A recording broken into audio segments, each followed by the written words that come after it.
ಬೆಂಗಳೂರಿನ ಸುವರ್ಣ ಅಧ್ಯಾಯ ಒಂದು ಮುಗಿತಾ ಇದೆ. 50 ವರ್ಷಗಳ ಹಿಂದೆ ಊರ್ವಶಿ ಥಿಯೇಟರ್ ಅಂತಂದ್ರೆ ಬಹಳ ಅಬ್ಬರದ ಥಿಯೇಟರ್ ಅಂತ ಆಗ್ತಾ ಇತ್ತು. ಕಟ್ಟಡ ಸಮೇತವಾಗಿ ಥಿಯೇಟರ್ನ ನೆಲಸಮ ಮಾಡಿ ಜಾಗವನ್ನ ಭೂಮಿಯ ಮಾಲೀಕರಿಗೆ ಕೊಡಬೇಕು ಅಂತ ಹೈಕೋರ್ಟ್ ಆದೇಶವನ್ನ ನೀಡುತ್ತೆ. ನಿಮ್ಮ ಪ್ರೇಕ್ಷಕರ ಪ್ರೀತಿಯ ಥಿಯೇಟರ್ ಅಂತಂದ್ರೆ ಕೂಡ ತಪ್ಪಾಗ್ಲಿಕ್ಕಿಲ್ಲ.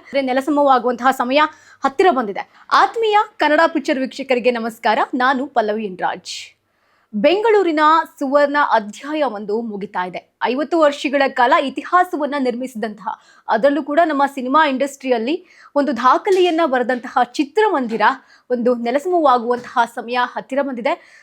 ಒಂದು 50 ವರ್ಷಗಳ ಹಿಂದೆ ಊರ್ವಶಿ ಥಿಯೇಟರ್ ಅಂತಂದ್ರೆ ಬಹಳ ಅಬ್ಬರದ ಥಿಯೇಟರ್ ಅಂತ ಆಗ್ತಾ ಇತ್ತು. ಅಂದ್ರೆ ಸೆಲೆಬ್ರಿಟಿಗಳಿಗೆ ಇದು ಹಾಟ್ ಫೇವ್ರೇಟ್ ಆದಂತಹ ಥಿಯೇಟರ್ ಆಗ್ತಾ ಇತ್ತು. ರಜನಿಕಾಂತ್ ಅವರ ಸಾಕಷ್ಟು ಸಿನಿಮಾಗಳಾಗಿರಬಹುದು, ಕಾಂತಾರ ಆಗಿರಬಹುದು, KGF ಆಗಿರಬಹುದು, ಕಬಾಲಿ, AK47 ಹೀಗೆ ಸಾಲು ಸಾಲು ಸಿನಿಮಾಗಳನ್ನ ಹಿಟ್ ಮಾಡಿದಂತಹ ಥಿಯೇಟರ್ ಅಂದ್ರೂ ಕೂಡ ತಪ್ಪಾಗ್ಲಿಕ್ಕಿಲ್ಲ. ಯಾಕೆ ಈ ಥಿಯೇಟರ್ ಅನ್ನ ಮುಚ್ಚಿಸ್ತಾ ಇದ್ದಾರೆ, ಅದಕ್ಕೆ ಪ್ರಾಪರ್ ಆಗಿರುವಂತಹ ರೀಸನ್ ಏನು? ಅಷ್ಟಕ್ಕೂ ಕೂಡ ಸೆಲೆಬ್ರಿಟಿಗಳಿಗೆ ಈ ಥಿಯೇಟರ್ ಅಂದ್ರೆ ಬಹಳ ಇಷ್ಟವಾದಂತಹ ಥಿಯೇಟರ್ ಆಗ್ತಾ ಇತ್ತು. ಯಾಕೆ ಈ ಥಿಯೇಟರ್ ಅನ್ನ ಮುಚ್ಚುತ್ತಾ ಇದ್ದಾರೆ? ಕಾನೂನು ತೊಡಕುಗಳೇನು, ಕಾನೂನು ಸಮರ ಈ ಥಿಯೇಟರ್ ಏನು ಎದುರಿಸ್ತಾ ಇದೆ? ಸದ್ಯಕ್ಕೆ ಅದನ್ನ ನೋಡ್ತಾ ಹೋಗೋಣ. ಮೊದಲನೇದಾಗಿ, ಇಂದಿಗೂ ಕೂಡ ಊರ್ವಶಿ ಥಿಯೇಟರ್ ಅಂತಂದ್ರೆ ಜನ ಮುಗಿ ಬೀಳ್ತಾರೆ ಥಿಯೇಟರ್ನಲ್ಲಿ ಸಿನಿಮಾವನ್ನು ನೋಡ್ಲಿಕ್ಕೆ. ಯಾಕೆಂದ್ರೆ ಟೆಕ್ನಿಕಲಿ ಆ ಒಂದು ಥಿಯೇಟರ್ ಬಹಳ ಸ್ಟ್ರಾಂಗ್ ಇರುವಂತಹ ಥಿಯೇಟರ್ ಆಗಿದೆ. ಉತ್ತಮವಾದಂತಹ ಪ್ರದರ್ಶನವನ್ನ ಕಾಣುತ್ತೆ. ಹಾಗೇನೆ ಒಂದು ಕೂರ್ಲಿಕ್ಕೆ ಆಗಿರುವಂತಹ ಸ್ಪೇಸ್ ಆಗಿರಬಹುದು, ಒಳ್ಳೆಯ ಸ್ಪೇಸ್ ಇದೆ. 1100 ಸ್ಪೇಸ್ ಅನ್ನ ಹೊಂದಿರುವಂತಹ ಒಂದು ಥಿಯೇಟರ್ ಆಗಿರುವಂತದ್ದು ಕೂಡ ಊರ್ವಶಿ ಥಿಯೇಟರ್. ಹೀಗಾಗಿ ಸಿನಿಮಾ ಪ್ರೇಕ್ಷಕರಿಗೆ, ಸಿನಿಮಾ ಅಭಿಮಾನಿಗಳಿಗೆ ಊರ್ವಶಿ ಥಿಯೇಟರ್ ಅಂತಂದ್ರೆ ಒಂದು ಫೇವ್ರೆಟ್ ಥಿಯೇಟರು. ಸೊ ಸದ್ಯಕ್ಕೆ ಈ ಥಿಯೇಟರ್ ಮುಚ್ಚುವಂತಹ ಟೈಮ್ ಹತ್ತಿರ ಬಂದಿದೆ. ಅಂದ್ರೆ ಫೆಬ್ರವರಿ 15 ಒಳಗಡೆ ಕಟ್ಟಡ ಸಮೇತವಾಗಿ ಥಿಯೇಟರ್ನ ನೆಲಸಮ ಮಾಡಬೇಕು ಅಂತ ಹೈಕೋರ್ಟ್ ಆದೇಶವನ್ನ ನೀಡಿದೆ. ಹಾಗಾದ್ರೆ ಯಾಕೆ ಆದೇಶವನ್ನ ನೀಡಿತು? ಅಷ್ಟಕ್ಕೂ ಆಗಿದ್ದೇನು? ಇಷ್ಟು ವರ್ಷ ಇಲ್ದಲೇ ಇರೋದು, ಈಗ ಯಾಕೆ ಈ ಸುದ್ದಿಯನ್ನ ತಿಳಿಸ್ತಾ ಇದ್ದೀವಿ ಅಂತ ನಿಮಗೂ ಕೂಡ ಈ ಒಂದು ಯೋಚನೆ ಬಂದಿರಬಹುದು. ಸದ್ಯಕ್ಕೆ ನಾನು ನಿಮಗೆ ಅದನ್ನ ಕ್ಲಿಯರ್ ಮಾಡ್ತಾ ಹೋಗ್ತೀನಿ. 2026 ಅಂದ್ರೆ ಮುಂದಿನ ವರ್ಷ ಫೆಬ್ರವರಿ ಒಳಗೆ ಈ ಥಿಯೇಟರ್ ನೆಲಸಮ ಆಗಬೇಕಿದೆ. ಯಾಕೆ ಹೀಗಾಯ್ತು ಹಾಗಾದ್ರೆ ಅಂತ ನೋಡ್ತಾ ಹೋಗೋಣ. 1970ರಲ್ಲಿ ಊರ್ವಶಿ ಥಿಯೇಟರ್ ಅನ್ನ ಪ್ರಾರಂಭ ಮಾಡ್ತಾರೆ. ಆ ಸಂದರ್ಭದಲ್ಲಿ ಅಂದ್ರೆ ಎಲ್ಲಿ ಅಂದ್ರೆ ನಮ್ಮ ಬೆಂಗಳೂರಿನ ಲಾಲ್ಬಾಗ್ ಜಂಕ್ಷನ್ ನಲ್ಲಿ ಒಂದು ಮುಗಿಲೆತ್ತರದ ಥಿಯೇಟರ್ ಊರ್ವಶಿ ಥಿಯೇಟರ್ ಆಗಿರುತ್ತೆ. ಸೊ ಆ ಸಮಯದಲ್ಲಿ ಸಿನಿಮಾ ಹಾಲ್ಗೆ ಬಂದವರಿಗೆ ಬರೀ ಸಿನಿಮಾ ನೋಡ್ತಾ ಇರಲಿಲ್ಲ, ಅದೊಂದು ಭಾವನಾತ್ಮಕವಾದಂತಹ ಥಿಯೇಟರ್ ಆಗ್ತಾ ಇತ್ತು ಸಿನಿಮಾ ಅಭಿಮಾನಿಗಳಿಗೆ. ಅನಂತರದಲ್ಲಿ ಪ್ರೇಕ್ಷಕರಿಗೂ ಕೂಡ ಇದು ಹಾಟ್ ಫೇವ್ರೇಟ್ ಆದಂತಹ ಸ್ಪೇಸ್ ಆಗ್ತಾ ಇತ್ತು. ಟೆಕ್ನಿಕಲಿ ಕೂಡ ನಾನು ಆಗ್ಲೇ ಹೇಳ್ದಂಗೆ ಸಿನಿಮಾ ಥಿಯೇಟರ್ ಸಿಕ್ಕಾಪಟ್ಟೆ ಸ್ಟ್ರಾಂಗ್ ಇದೆ. 50 ವರ್ಷಗಳ ಕಾಲ ಬರೀ ನಮ್ಮ ಕನ್ನಡ ಮಾತ್ರವಲ್ಲದೆ ಹಿಂದಿ ಆಗಿರಬಹುದು, ತೆಲುಗು ಆಗಿರಬಹುದು, ತಮಿಳು, ಹೀಗೆ ಸಾಕಷ್ಟು ಭಾಷೆಗಳ ಸಿನಿಮಾಗಳನ್ನ ಹಿಟ್ ಮಾಡಿದಂತಹ ಥಿಯೇಟರ್ ಅಂತಂದ್ರೆ ಅದು ಊರ್ವಶಿ ಥಿಯೇಟರ್ ಆಗ್ತಿತ್ತು. ಆದ್ರೆ ಈಗ ಸಮಯ ಬದಲಾಗ್ತಾ ಇದೆ. ಎಲ್ಲ ಕಡೆ ಇವಾಗ ಮಲ್ಟಿಪ್ಲೆಕ್ಸ್ಗಳ ಹಾವಳಿ ಜಾಸ್ತಿ ಆಗ್ತಾ ಇದೆ, ಮಾಲ್ಗಳು ನಿರ್ಮಾಣವಾಗ್ತಾ ಇದೆ. ಈ ಒಂದು ಕಾರಣಕ್ಕೆ ಏನಾಗುತ್ತೆ ಅಂತಂದ್ರೆ ಸಿಂಗಲ್ ಸ್ಕ್ರೀನ್ ಥಿಯೇಟರ್ಗಳನ್ನ ನಾವು ನೋಡೋದೇ ಕಡಿಮೆ ಆಗಿದೆ. ಫಾರ್ ಎಕ್ಸಾಂಪಲ್ ನಾವು ನೋಡ್ತಾ ಇರ್ಬೋದು ಕಪಾಲಿ ಥಿಯೇಟರ್ ಅಂತಂದ್ರೆ ಒಂದು ಕಾಲದಲ್ಲಿ ಬಹಳ ದೊಡ್ಡ ಥಿಯೇಟರ್, ಪ್ರತಿಯೊಬ್ಬರ ಫೇವ್ರೆಟ್ ಥಿಯೇಟರ್ ಆಗಿತ್ತು. ಸೊ ಈಗ ಎಲ್ಲಿ ಹೋಯಿತು ಕಪಾಲಿ ಥಿಯೇಟರ್? ಸೊ ಹಾಗೆ ಟೈಮ್ ಬದಲಾಗುವ ರೀತಿಯಲ್ಲಿ ನಾವು ಕೂಡ ಬದಲಾಗಬೇಕಾಗುತ್ತೆ. ಆ ಒಂದು ಕಾರಣಕ್ಕೆ ಈ ಥಿಯೇಟರ್ನ ಮುಚ್ಚುವಂತಹ ಸಮಯ ಹತ್ತಿರ ಬಂದಿದೆ. 2018ರಲ್ಲಿ 1970ರಲ್ಲಿ ಏನು ಮಾಡ್ತಾರೆ ಅಂತಂದರೆ, ಇಲ್ಲಿರುವಂತಹ ಓನರ್ಸು ಒಂದು ಜಾಗವನ್ನ ತಾತ್ಕಾಲಿಕವಾಗಿ 45 ವರ್ಷಗಳಿಗೆ ಆಗುವ ರೀತಿಯಲ್ಲಿ ಕೊಂಡ್ಕೊಂಡಿರ್ತಾರೆ. ಬರೀ 45 ವರ್ಷ. ಹೀಗಾಗಿ 2018ರಲ್ಲೇ ಏಪ್ರಿಲ್ನಲ್ಲಿ ಗುತ್ತಿಗೆಯ ಅವಧಿ ಮುಕ್ತಾಯವಾಗಿರುತ್ತೆ. ಆ ಸಂದರ್ಭದಲ್ಲಿ ಥಿಯೇಟರ್ ಮಾಲೀಕರು ಏನು ಮಾಡ್ತಾರೆ, ಸಿವಿಲ್ ಕೋರ್ಟ್ಗೆ ಅರ್ಜಿಯನ್ನ ಹಾಕ್ತಾರೆ. ಆ ನಂತರ ಏನು ಮಾಡ್ತಾರೆ, ಭೂಮಾಲೀಕರು ಕೂಡ ಅಲ್ಲಿ ಬಂದು ದಾವಿಯನ್ನ ಹೂಡ್ತಾರೆ. ಈ ಕಡೆ ಥಿಯೇಟರ್ ಮಾಲೀಕರು ಕೂಡ ಬರ್ತಾರೆ.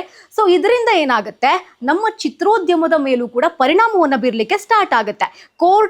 ಕೋರ್ಟ್ನ ತೀರ್ಪಿನ ಪ್ರಕಾರವಾಗಿ ಫೆಬ್ರವರಿ 2026 ಒಳಗಾಗಿ, ಅಂದ್ರೆ ಫೆಬ್ರವರಿ 15, 2026 ಒಳಗಾಗಿ ಆ ಒಂದು ಅಂದ್ರೆ ಕಟ್ಟಡ ಸಮೇತವಾಗಿ ಥಿಯೇಟರ್ನ ನೆಲಸಮ ಮಾಡಿ ಜಾಗವನ್ನ ಭೂಮಿಯ ಮಾಲೀಕರಿಗೆ ಕೊಡಬೇಕು ಅಂತ ಹೈಕೋರ್ಟ್ ಆದೇಶವನ್ನ ನೀಡುತ್ತೆ. ಸೊ ಇಷ್ಟು ಘಟನೆ ಸಂಭವಿಸಿರುವಂತದ್ದು. ಅಂದ್ರೆ 1970ರಲ್ಲಿ ಏನೇನಾಗಿತ್ತು ಆ ಸಂದರ್ಭದಲ್ಲಿ ಅಂದ್ರೆ 45 ವರ್ಷಕ್ಕೆ ಅವ್ರೇನ್ ಮಾಡ್ತಾರೆ, ತಗೊಂಡಿರ್ತಾರೆ, ತಾತ್ಕಾಲಿಕವಾಗಿ ಗುತ್ತಿಗೆಯ ಆಧಾರದ ಮೇಲೆ ತಗೊಂಡಿರ್ತಾರೆ. 2018ಕ್ಕೆ ಅವಧಿ ಮುಕ್ತಾಯವಾಗಿರುತ್ತೆ. ಹೀಗಾಗಿ ಆ ಥಿಯೇಟರ್ ಅನ್ನ ಬಿಟ್ಕೊಡುವಂತಹ ಸಂದರ್ಭ ಭೂ ಮಾಲೀಕರಿಗೆ ಹತ್ತಿರ ಬರುತ್ತೆ. ಅವಾಗ ಏನ್ ಮಾಡ್ತಾರೆ, ಸಿವಿಲ್ ಕೋರ್ಟ್ಗೆ ಅರ್ಜಿಯನ್ನ ಹಾಕ್ತಾರೆ.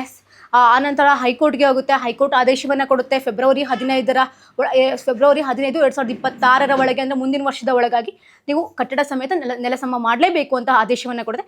ಈ ಒಂದು ಕಾರಣಕ್ಕಾಗಿ ನಮ್ಮೆಲ್ಲರ ಪ್ರೀತಿಯ ಸಿನಿಮಾ ಪ್ರೇಕ್ಷಕರ ಪ್ರೀತಿಯ ಥಿಯೇಟರ್ ಅಂತಂದರೆ ಕೂಡ ತಪ್ಪಾಗಲಿಕ್ಕಿಲ್ಲ. ಸೊ ಥಿಯೇಟರ್ ಮುಚ್ಚುವಂತಹ, ಅಂದರೆ ನೆಲಸಮವಾಗುವಂತಹ ಸಮಯ ಹತ್ತಿರ ಬಂದಿದೆ. ಒಂದು ಕಾಲದಲ್ಲಿ ನೀವು ಗಮನಿಸಿರಬಹುದು, ಬೆಂಗಳೂರಿನ ಸಿಂಗಲ್ ಸ್ಕ್ರೀನ್ ಥಿಯೇಟರ್ಗಳ ಮಹಾರಾಜ ಆಗಿತ್ತು ಈ ಊರ್ವಶಿ ಥಿಯೇಟರು. ಈ ಒಂದು ಹೆಗ್ಗಳಿಕೆಯನ್ನು ಕೂಡ ಪಡ್ಕೊಂಡಿರುವಂತಹ ಥಿಯೇಟರು ಕಪಾಲಿ ಆಗಿರಬಹುದು, ಊರ್ವಶಿ ಆಗಿರಬಹುದು, ಸಾಗರ ಆಗಿರಬಹುದು, ತ್ರಿವೇಣಿ ಆಗಿರಬಹುದು, ಇವೆಲ್ಲ ಚಿತ್ರಮಂದಿರಗಳು ಆ ಕಾಲದಲ್ಲಿ ಎಂಟರ್ಟೈನ್ಮೆಂಟ್ ಝೋನ್ ಆಗಿತ್ತು. ಸೊ ಹೀಗಾಗಿ ಒಂದು ಕಾಲದಲ್ಲಿ ಅಬ್ಬರಿಸಿದಂತಹ ಥಿಯೇಟರು ಇತಿಹಾಸ ಪುಟ ಸೇರ್ತಾ ಇರೋದು ಹಳೆಯ ಬೆಂಗಳೂರಿಗರಿಗೆ ಒಂದು ಬೇಸರದ ಸಂಗತಿಯಾಗಿದೆ. ಅಂದರೆ ಇತ್ತೀಚೆಗೆ ಬಂದಿರೋರಿಗಿಂತ ಹಳೆಯ ಬೆಂಗಳೂರಿಗರು ಇರ್ತಾರಲ್ಲ, ಅವರಿಗೆಲ್ಲ ಅದು ಫೇವ್ರೆಟ್ ಸ್ಪಾಟ್ ಆಗಿತ್ತು. ಈಗ ಫಾರ್ ಎಕ್ಸಾಂಪಲ್ ವೀಕೆಂಡ್ ಬಂತು ಅಥವಾ ಬೇಜಾರಾಗ್ತಾ ಇದೆ, ಬೋರ್ ಆಗ್ತಾ ಇದೆ ಅಂತಂದಾಗ ಎಲ್ಲರೂ ಹೋಗ್ತಾ ಇದ್ದಿದ್ದು ಫ್ರೆಂಡ್ಸ್ ಜೊತೆಗೆ, ಫ್ಯಾಮಿಲಿ ಜೊತೆಗೆ ಹೋಗ್ತಾ ಇದ್ದಿದ್ದು ಊರ್ವಶಿ ಥಿಯೇಟರ್ನಲ್ಲಿ ಸಿನಿಮಾವನ್ನು ನೋಡಲಿಕ್ಕೆ. ಈ ಒಂದು ಕಾರಣಕ್ಕೆ ಎಲ್ಲೋ ಒಂದು ಕಡೆ ಎಮೋಷ್ನಲಿ ಈ ಥಿಯೇಟರ್ ಕನೆಕ್ಟ್ ಆಗಿದ್ದರಿಂದ ಇದು ನೆಲಸಮ ಆಗ್ತಿರೋದು ಎಲ್ರಿಗೂ ಕೂಡ ಬೇಸರದ ಸಂಗತಿಯಾಗಿದೆ. ಬಟ್ ಥಿಯೇಟರನ್ನು ಅವರು ನೆಲಸಮ ಮಾಡ್ಬೋದು, ಆದರೆ ಆ 50 ವರ್ಷದ ಮೆಮೊರಿ ಇದೆಯಲ್ಲ, ಅದು ನೆಲಸಮ ಮಾಡಲಿಕ್ಕೆ ಸಾಧ್ಯ ಇಲ್ಲ. ಒಂದು ಕಾಲದಲ್ಲಿ ಇಡೀ ಸಿನಿಮಾ ಲೋಕಕ್ಕೆ ಒಂದು ಹೊಸತನವನ್ನು ಕೊಟ್ಟಂತಹ ಥಿಯೇಟರ್ ಅಂತಂದ್ರೂ ಕೂಡ ತಪ್ಪಾಗಲಿಕ್ಕೆ ಸಾಧ್ಯವಿಲ್ಲ. ಅಂದರೆ ಥಿಯೇಟರನ್ನು ನೆಲಸಮ ಮಾಡ್ಬೋದು, ಆದರೆ ಆ ಮೆಮೊರೀಸನ್ನು, ಅಂದರೆ ಭಾವನಾತ್ಮಕವಾಗಿ ನಮಗೆ ಕನೆಕ್ಟ್ ಆಗಿರುವಂತಹ ಮೆಮೊರೀಸನ್ನು ಅಳಿಸಲು ಸಾಧ್ಯ ಇಲ್ಲ. ಅಂದರೆ ಇದೊಂದು ಕಟ್ಟಡ ಅನ್ನೋದಕ್ಕಿಂತಲೂ ಕೂಡ ಎಮೋಷ್ನಲಿ ಇದು ಸಿನಿಮಾ ಪ್ರಿಯರಿಗೆ, ಸಿನಿಮಾ ರಸಿಕರಿಗೆ ಕನೆಕ್ಟ್ ಆಗಿದ್ದಂತಹ ಸಿನಿಮಾ. ಹಾಗೆಯೇ ಸೂಪರ್ ಸ್ಟಾರ್ ಆಗಿರಬಹುದು, ಸೂಪರ್ ಸ್ಟಾರ್ ರಜನಿಕಾಂತ್ ಅವರಾಗಿರಬಹುದು, ಹಾಗೆ ಸಾಕಷ್ಟು ಆ್ಯಕ್ಟರ್ಗಳ ಫೇವ್ರೆಟ್ ಥಿಯೇಟರ್ ಕೂಡ ಈ ಊರ್ವಶಿ ಥಿಯೇಟರ್ ಆಗಿತ್ತು. ಅಂದರೆ ಸಿನಿಮಾ ಪ್ರೇಮಿಗಳಿಗೆ ಈ ಒಂದು ಎಮೋಷನ್ ಆಗಿರುವಂತಹ ಥಿಯೇಟರ್ ಆಗಿರೋದ್ರಿಂದ ಈ ಸುದ್ದಿ ಸ್ವಲ್ಪ ಅರಗಿಸಿಕೊಳ್ಳಲು ಕೂಡ ಬೇಜಾರಾಗ್ತಾ ಇದೆ. ಅಂದರೆ ಫಾರ್ ಎಕ್ಸಾಂಪಲ್ ನಾವು ನೋಡಬಹುದು, ರಜನಿಕಾಂತ್ ಅವರ ಕಬಾಲಿ ಮೂವಿ ಆಗಿರ್ಬೋದು, ಈ ಥಿಯೇಟರ್ನಲ್ಲಿ ಸಿಕ್ಕಾಪಟ್ಟೆ ಶೋಗಳು ಕಂಪ್ಲೀಟ್ ಆಗಿತ್ತು. ಹಾಗೆ KGF ಆಗಿರಬಹುದು, ಕಾಂತಾರ ಆಗಿರಬಹುದು, ಅಂದರೆ ಆ ಕಾಲದಲ್ಲಿ ಬಂದಂತಹ AK47 ಆಗಿರಬಹುದು, ಹೀಗೆ ಸಾಲು ಹಿಟ್ ಸಿನಿಮಾಗಳು ಶೋಸ್ನ ಕಂಪ್ಲೀಟ್ ಮಾಡಿದಂತಹ ಥಿಯೇಟರ್ ಅಂದರೆ ಕೂಡ ತಪ್ಪಾಗಲಿಕ್ಕಿಲ್ಲ. ಸೊ ಹೀಗಾಗಿ ಈ ಒಂದು ಥಿಯೇಟರ್ ಎಮೋಷ್ನಲಿ ನಮ್ಮನ್ನೆಲ್ಲ ಕನೆಕ್ಟ್ ಆಗಿರೋದ್ರಿಂದ ಊರ್ವಶಿ ಥಿಯೇಟರ್ ಮುಚ್ಚುತ್ತಂತೆ, ಊರ್ವಶಿ ಥಿಯೇಟರ್ಗೆ ಕಾನೂನು ತೊಡಕು ಬಂದಿದೆಯಂತೆ, ಇನ್ಮೇಲೆ ನಾವು ಊರ್ವಶಿ ಥಿಯೇಟರ್ನ ನೋಡ್ಲಿಕ್ಕೆ ಸಾಧ್ಯ ಆಗೋದಿಲ್ವಂತೆ, ಈಗಲೇ ಬಂದು ನೋಡ್ಕೊಂಡು ಬಿಡೋಣ, ಈ ರೀತಿಯಾಗೂ ಒಂದಷ್ಟು ವಿಚಾರಗಳು ಕಿವಿಗೆ ಬಿದ್ದಾಗ ಭಾವನಾತ್ಮಕವಾಗಿ ಕನೆಕ್ಟ್ ಆಗಿರೋರಿಗೆ ಸ್ವಲ್ಪ ಕಷ್ಟವಾಗುತ್ತೆ ಇದನ್ನ ಅರಗಿಸ್ಕೊಳ್ಳೋದು. ಒಂದು ಕಾಲದಲ್ಲಿ ಇದು ಐಕಾನಿಕ್ ಥಿಯೇಟರ್ ಆಗಿತ್ತು. ಸೊ ಹೀಗಾಗಿ ಈ ಊರ್ವಶಿ ಥಿಯೇಟರ್ ಮೇಲೆ ಎಮೋಷ್ನಲಿ ಕನೆಕ್ಟ್ ಆಗಿರುವಂತಹ ಆ್ಯಕ್ಟರ್ಗಳಿಗೆ, ಹಾಗೆ ಸಿನಿಮಾ ಪ್ರೇಮಿಗಳಿಗೆ ಅರಗಿಸಿಕೊಳ್ಳಲು ಕಷ್ಟವಾಗುತ್ತೆ. ಸೊ ಫೈನಲಿ ಈ ಥಿಯೇಟರು 2026 ಅಂದರೆ ಮುಂದಿನ ವರ್ಷ ಫೆಬ್ರವರಿ 15ನೇ ತಾರೀಕು ಒಳಗಾಗಿ ಕಟ್ಟಡ ಸಮೇತವಾಗಿ ಥಿಯೇಟರ್ ನೆಲಸಮವಾಗ್ತಾ ಇದೆ. ಸೊ ಈ ಒಂದು ಥಿಯೇಟರ್ನ ಯಾರು ಇನ್ನೂ ಕಣ್ತುಂಬಿಕೊಂಡಿಲ್ಲ.